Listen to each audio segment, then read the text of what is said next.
When you photoshopping, you will change the opacity of layers all the time. Sometimes for better results, sometimes for better views. It is very necessary to master all the methods of changing opacity.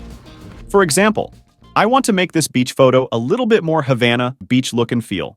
First, made a rectangle filled with an orange gradient and then set the blend mode as multiply. Obviously, this is way too much. At this time, we will have to lower down the opacity of this layer to get a better look. We can find the opacity in the Layers panel, drop down, and then drag the slider left and right to adjust the opacity.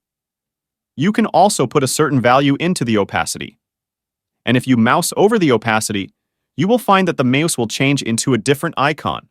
You can click and drag left or right to change the opacity. While dragging left and right, hold the Shift key can make your change the opacity faster, and hold the Option key can make your change the opacity more precise.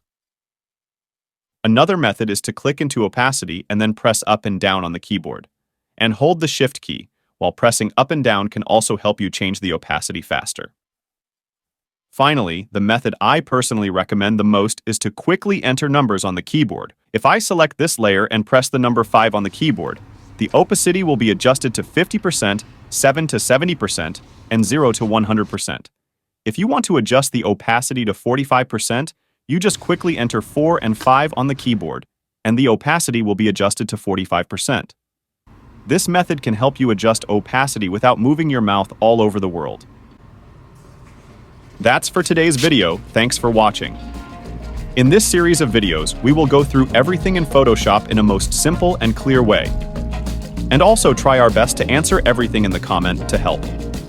Please consider hitting the like button or subscribe to support this channel.